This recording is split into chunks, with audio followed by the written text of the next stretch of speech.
Всем привет, дорогие друзья. Дубль 2. Дубль 1 был в четверг.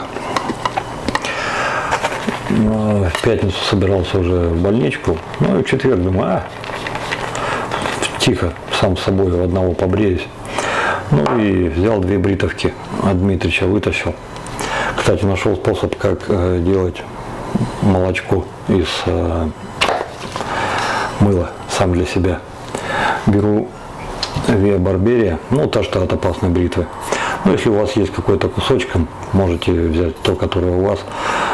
По мазкам набираю ровно 2 хлюпа водички. Ну и так по мазкам чуть-чуть повозюкал. И оставляю, пока оно там стоит. Иду на компресс, вот как сейчас. Компресс сделал, оно уже там растаяло. Ну и из этого очень легко уже молочко делать. Не переборщите, если воды слишком много сделаете, то у вас будет слишком много этой сметаны. Так.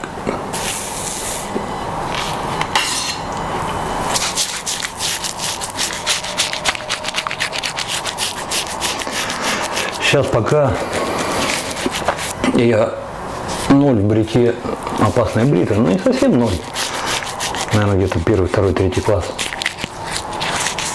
Вот все, что у меня застряло в голове из ваших советов, из советов Дмитрича. Правка бритвы. Правишь ее до и правишь ее после бритья на ремешке без давления, просто под весом бритвы. До, для того, чтобы ее взбодрить, привести в нужное состояние. После, для того, чтобы, когда помыл ее, убрать излишки влаги. Второй, это... Ну, про сметану я вам только что рассказал. Это был первый. Второй, вот сейчас рассказал. Третий. Это уже Дмитрий сказал. Ты, говорит, когда бритовкой начинаешь бриться, первый проход по шерсти, говорит, вот тут ты можешь делать длинные стяжки прохода. Ну, естественно, все так же натягивая за бушком, но длинные. Это ты снимаешь. А вот когда вторым проходом против идешь, это уже зачистка идет. Вот тут, говорит, никаких тебе длинных. Тут, ну, помимо того, что точно так же натягиваешь кожу за бушком, короткими стрижками и смотришь, куда что, как волос растет. Не так по дурнине, как на схеме, там, от точки А в точку Б, у тебя же волосы по-своему растут, правильно? Ну вот, смотришь, куда. Если по схеме у тебя так, а у тебя волос так, ну, соответственно, принимаешь корректировку. И еще один, не шкрябать. Не шкрябать ни при каких обстоятельствах. Как мне объяснил Дмитрий, что называется шкрябать. Шкрябать — это не ставишь бритву по 90 градусов и шкрябаешь, как свинью шкрябают. Нет. Шкрябаешь — это ты нормально поставил бритву, но ведешь ее прямо, без секания. Вот это и называется шкрябать. Дядя Фима Дмитричу весь мозг проклевал вот этим: не шкрябай, не шкрябай. Дмитрич мне сейчас говорит, ну вот я в видео вам говорю. Нужно вести или секаешь, то есть несколько под углом, вот так вот, как будто ты кусишь. А если нет такой возможности, тогда загребай или носочком, или пяточкой. Но вот все предыдущие пункты, ребята, я уже как-то начинаю приноравливаться, и уже вроде как норм. Но вот этот пункт, блин, самый тяжелый для меня. Вести секая трудно научиться. Для меня лично. Для кого-то это, возможно, легко, для меня. А загребать носочком пяточкой, да, можно, но порой забываешь. И вот именно вот это воплотить в жизнь, не шкрябать, оказалось гораздо сложнее, чем я думал-то поначалу. Но я думаю, справлюсь. Сегодня все переигралось, потому что когда я в пятницу пошел в больничку, я уже сколько там, 25-30 лет не ходил сдаваться в больницу, а тут оказалось, что паспорт нужен. Ну и я его, естественно, не взял. Пока брат Ларисы, Ренат, ездил за паспортом, то все, я там 5 часов просидел, но уже звоню, говорю, так и так, товарищ доктор, кстати, тоже Вадим Анатольевич. Я говорю, как бы это, паспорт у меня, у меня. Он говорит, говорит, все, этот анестезиолог ушел. Говорит, ну что, я тебя сейчас, говорит, приму, и что ты, говоришь, все выходные будешь здесь сидеть. Короче, говорит, до понедельника, а понедельник по новой. Ну вот понедельник завтра. А сегодня воскресенье. И вот эта вот щетинка, что отросла, ну, естественно, хочется сбриться. Вначале подумал, что точно так же, как в четверг, втихую сбрею, да и все, ну, чтобы никто не мешал. Ребята, если бы узнали, какой это кайф. Когда нет камеры, ничего нет, и ты спокойно бреешься, это кайф, это настоящий кайф. Ну, а потом грешным делом подумал, мало ли, вдруг кому будет интересно. Без всяких так экскурсов в историю, без всего, просто так вот спокойно побриться, да и все. Мыло покушало, делаем еще один компресс. Это уже не от Дмитрича, это от меня. По Дмитричу, как делал дядя Фима, вот как вот мыло осело, а он мыло варил сам для себя, вот тогда уже можно было спокойно проходить первый проход. Но дело в том, что как я в четверг-то побрился, сейчас щетинка не то чтобы небольшая, на самом деле лениво растет после опаски, но еще и острая. Ну вот я что-то решил перездеть и сделать дабл. Вот, компресс и тем же самым по мазкам еще и нанесли. Ну что ж, с Богом. Повторяю. Первый проход длинными стежками. И да, Дмитрий еще сказал, говорит, вот те бритовки, которые я тебе выслал, там, говорит, есть поширше 2/3, а есть поуже. Нет.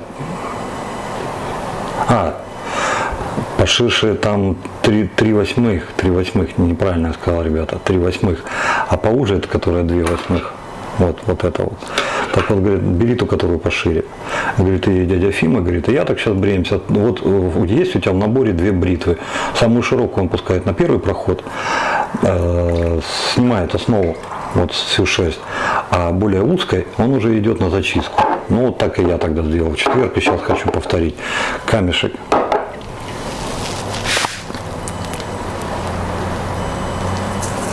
Вот сейчас нужно стекательное делать.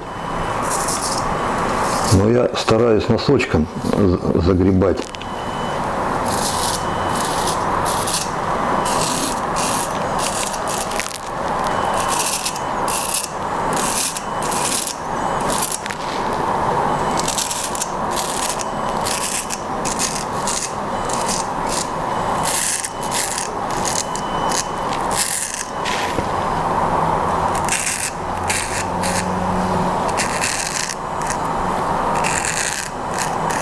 Вот эти 2 места сейчас шкрябанием прошел. Убирание пены с лезвия. Дмитрий все время убирает рукой. Он говорит, ну я так привык, так старые мастера делали. Вот здесь вот на этом месте собирает, вот от сих до сих. И потом, говорит, салфеткой просто смахивает, да и все. Я попробовал так, лоханулся только в одном месте. Когда вот тут гирлянду себе увозюкал, да, салфеткой-то не снял и пошел ухо тянуть, ну кожу натягивать. И вот эта вся гирлянда у меня так какой-то у Снегурочки на башке. Ну да, получилось.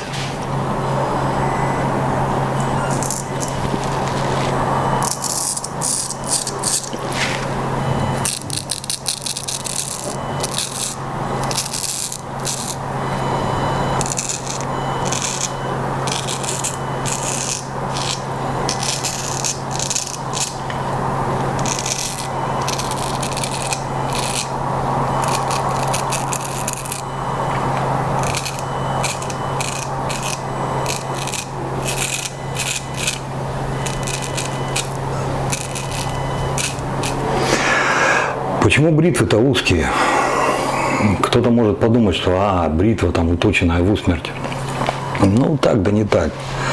Дмитрич это все объясняет так, что да, на самом деле есть уточенные бритвы, которые вот брился человек, там где обратную улыбку себе устроил, где еще что. И хочется это компенсировать. Ну, естественно, или сам перетачивает, или идет к мастеру. Но это, говорит, обычные люди. А мастера, которые бродобреи, именно бродобреи. А там, где жил Дмитрич, их было много. Были евреи, это вот дядя Фима, друг у него еще был тоже еврей, грузины были, армяне, много там народу было. Там у них дружная семья.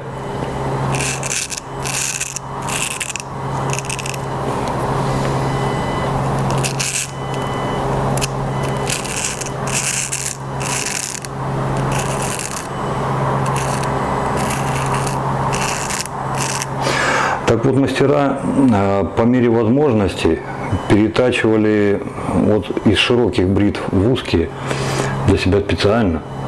Они брили этими бритвами, и им было так гораздо удобнее, гораздо лучше. Ну вот сейчас вот, ну да, еще не завершили, давайте сейчас завершим. Так, хваты. Хваты мне Дмитрий все показал, но мне нужно сейчас вот этот.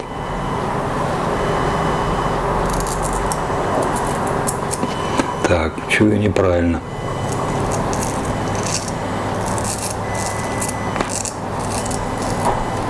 Чую. Типа чуйка уже что-то там, да?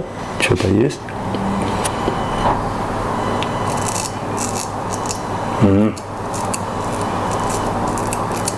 Видите, я вот сейчас внутренне ощущал, что я неправильно, что-то уверенности не было. Ну вот, собственно, оно и выскочило. Те, кто будет учиться, я еще не имею права раздавать советы, потому что не советовать нечего. Но я вот со своей лоховской точки зрения, вот в этом плане, могу посоветовать точно. Ребята, если вот ведете бритвы и нет уверенности, есть острое ощущение, вы делаете что-то не так, лучше, остановитесь, иначе будет вот такая хрень. И лучше подумайте еще и смените хват. Я вот сейчас остановился, но поздно, правда, уже поставил, сменил, и вот сейчас 100% будет лучше. Камера.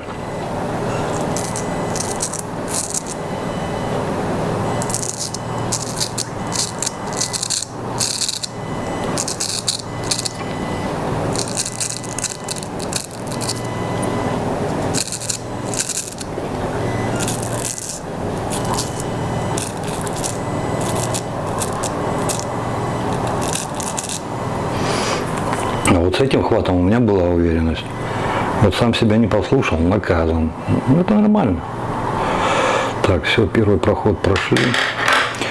Как там некоторые ребята говорили, вот под видео о дяде Фиме, помните, да, что, Вадим, там, вон, смотри, если интересно, сходи, посмотри на итальянских мастеров, как итальянские мастера делают. Да. Сходил, посмотрел, понравилось. Спасибо вам за эту ссылку. Ну, конечно же, в разных странах все по-разному, это понятно. Но все-таки общих-то моментов сходных много. Первый проход мы с вами прошли, сейчас уже на этом этапе широкую бритву 3/8 уже убираем. Ну и остается у нас, сполосну ее, конечно. Ни салфеткой, ни тряпкой не полезу. Вот так вот аккуратненько. И все, и пока положу, пускай посохнет в конце, как побреемся, возьму ее, помою еще раз, точно так же протру, прогоню на ремешке и сушиться в открытом состоянии на часок. Часок пройдет, аккуратненько подойду, посмотрю, все ли в порядке, как она себя чувствует, и у домик, у норку. Так, вот тут что-то мне не понравилось. Кусочек пены попал, убрал. Фух. Хорошо. Ну и когда в четверг первый раз-то взял узенькую 2/8, поначалу было сыкотно, отрицать не буду. А потом, когда начал бриться, ребята, я подофигел. Потому что было такое ощущение, что она, знаете, она, как продолжение моей руки. И что самое интересное, она, я не знаю, вообще можно так говорить, не можно вообще, по-моему, так вообще говорят. Но вот за счет того, что она была вот такая, какая она есть, узенькая, она не только мне позволяла бриться прогнозируемо, и я понимал, что я делаю, было легче, но она еще и мою чуйку стала включать четче. То есть, если когда вот у меня раньше широкие были бритвы, пробовал, где-то мог... Звоночек прозвенел, какой-то такой, знаете, вообще и не заметил, прошел, бамс, все, есть. А вот это аккурат, прям, знаете, то ли звоночек громче стал, то ли она более явственно сигналы стала подавать. Брат, стопе, так не делай, будет бобо. Ну все, ты раз, и как-то уже думаешь и делаешь по-другому. Короче, понравилось. Так вот, старые мастера перетачивали вот в такие узкие, даже практически новые бритвы, чтобы ими вот так вот брить, ими, как они говорят, удобнее. Ну и да, на самом деле, конечно, удобнее, есть такое дело. Я не в том смысле, что я призываю всех перетачивать, нет, конечно, я в том смысле, что так было, так делали. И вот эти бритвы, которые прислал Дмитрий, которыми я сегодня бреюсь, они ценны для меня в первую очередь не своей, скажем так, родословной, может быть, там, или стариной, или чем-то там еще. первую очередь я бы сказал, вот я так чувствую, они для меня ценны тем, что это бритва дяди Фимы. Это его рабочие бритвы, которыми он брил людей, которые он специально в Москве перетачивал вот в такие узкие под себя, для себя. Ну как, он, конечно, был еврейской веры, там еврей, и под себя они так не говорили, но он перетачивал. Вот эти бритвы-то Дмитрич прислал. Так, ну что, все. Мыльные, сырые или еще какие-то руки, если такими руками брать бритву, жди беды. Поэтому лучше, конечно, держать руки сухие. Так, ну и мой верный камешек. Посмотрел эту схему, что Дмитрий сбрасывал, это ровно та схема, которая в свободном доступе в сети, в интернете.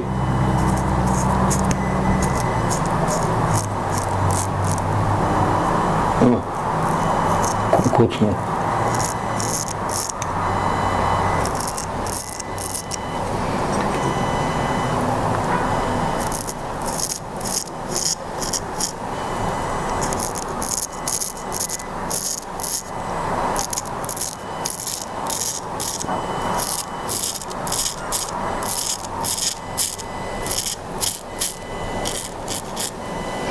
Это общерекомендательная схема, и вам нужно эту схему переточить под себя, то есть вот посмотреть и вот к себе-то и взять.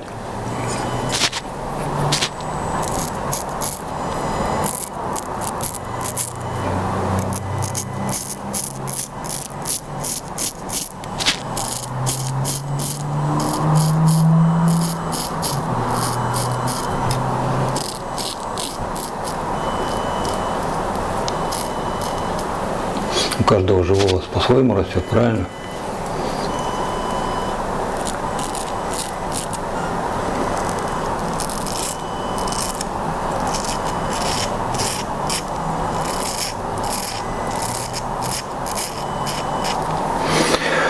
Ну и благодаря этой схеме сделать поправки для себя, как-то все это перевести на свой язык, на свое тело, на свою щетину.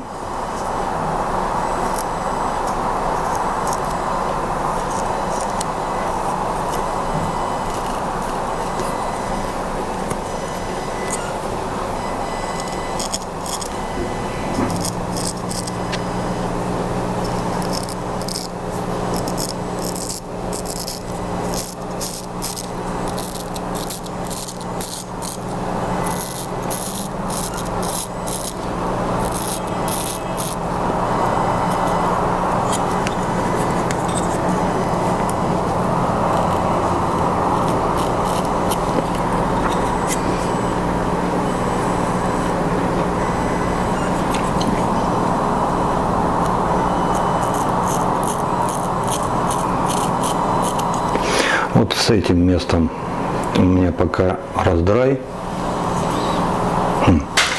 Да чтоб тебя мухи съели. Вот видите, камера.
Ну и благодаря этой схеме, опять же, я понял там ряд своих ошибок, потому что раньше я старался, как в тэшках, вот этот проход делать, и опаской тоже глупо, так не делают. Потому что носочек, потому что можете сесть тут все расхерачить. То есть вот в некоторых местах, конечно, вот здесь вот можно так пройти, но вот во всей площадке нет, так не делается.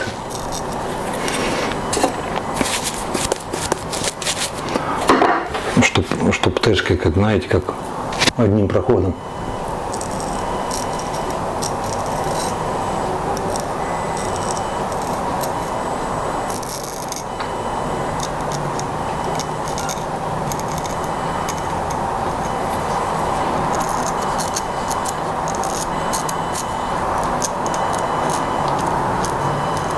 В том числе и под носом. Под носом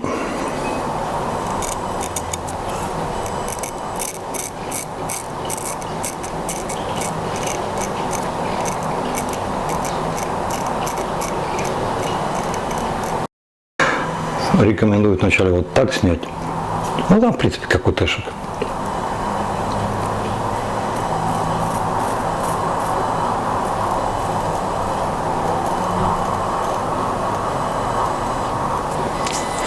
Ну, я люблю, чтобы у меня под носом было, знаете, то есть бильярдный шар полный. Поэтому я, наверное, еще сейчас. Так, ну вот это лишнее.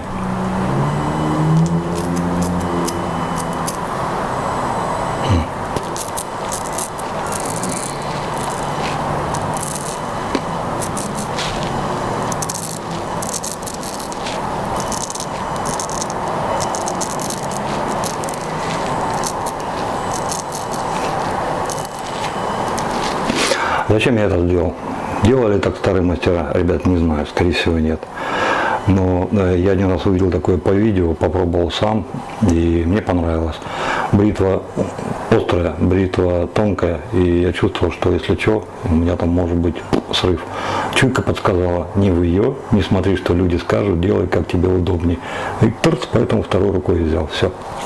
Ну, вот садила, вот это уже нормально. Так.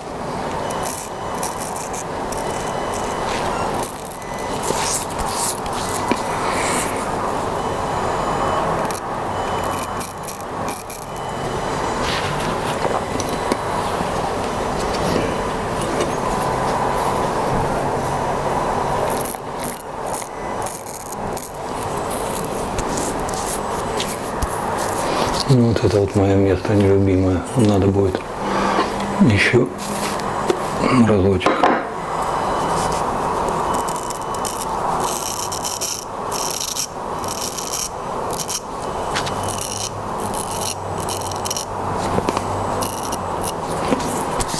Ну вот уже лучше. Ну, нормально, нормально. Не идеально, но нормально, поэтому компресс. Уж для больнички-то тем более пойдет, а для себя любимого. Ну тут ты любимую уже не поцарапаешь, это 100%. Все, компресс. Ой, хорошо. О, кайфанул так, что аж башка закружилась. У нас сегодня такое полуподпольное бритье, потому что я ни рекордера не взял, нифига ничего не взял, он из того, что было, то есть лепило.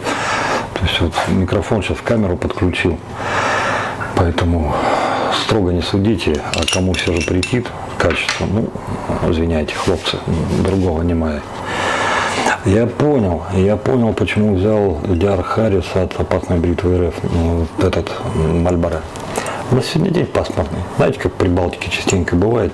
Вот разве что не моросит мелкой пылью. То есть и не дождь вроде, и вода прям из воздуха появляется. Вот этого только не хватает. А так бы я кайфанул по полной. Ну и сколько там, +2, +3.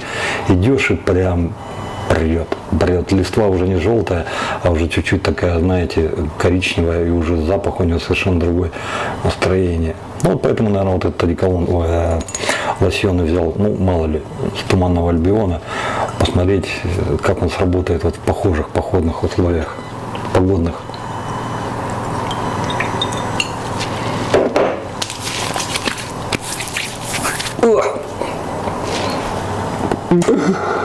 Ух. Сейчас больше разнес, чем в четверг. В четверг меньше. В четверг только шею жгло, а сейчас и по щечкам дало он маленько. Может, потому что второй раз подряд брился? Может быть. Давайте споем. Что там у нас на повестке дня? Так, видите, с кострами было. Елла самбарин,